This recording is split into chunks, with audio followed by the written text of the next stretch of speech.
Assalamualaikum warahmatullahi wabarakatuh.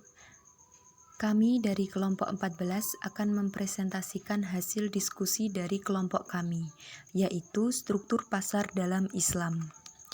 Struktur pasar dalam Islam. Struktur pasar yang islami adalah pasar yang menciptakan tingkat harga yang adil. Adil yang dimaksud adalah tidak merugikan kedua belah pihak.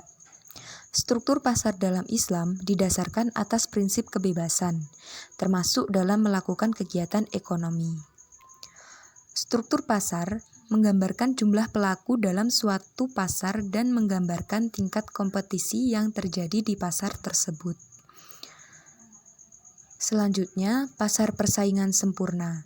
Pasar persaingan sempurna merupakan struktur pasar yang paling ideal, karena dianggap sistem pasar ini adalah struktur pasar yang akan menjamin terwujudnya kegiatan produksi barang atau jasa yang tinggi efisiensinya.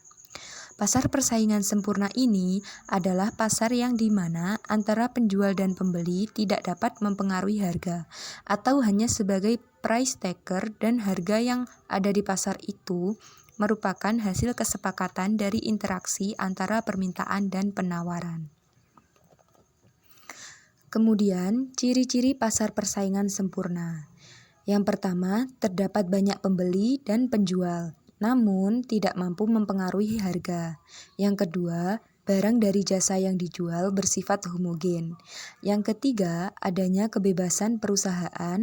Yang keempat, adanya kebebasan mengambil keputusan. Selanjutnya yaitu pasar persaingan tidak sempurna.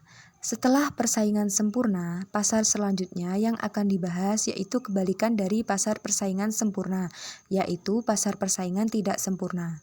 Pada dasarnya, persaingan tidak sempurna timbul apabila output industri disediakan dan ditawarkan oleh sekelompok kecil perusahaan.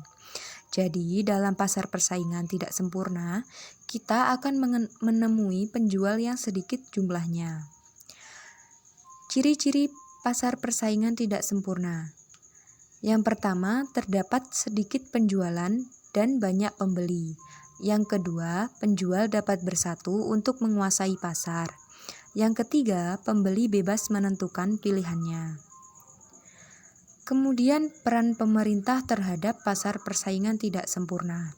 Peran pemerintah dalam mengendalikan pasar persaingan tidak sempurna yaitu mencegah adanya penguasaan pasar, kemudian menetapkan pajak, menjadi pengawas dalam pasar, dan menetapkan harga eceran, kemudian membuat regulasi untuk menstabilkan harga.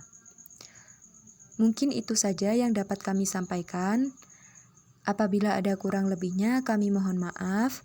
Sekian dari kelompok kami. Terima kasih. Wassalamualaikum warahmatullahi wabarakatuh.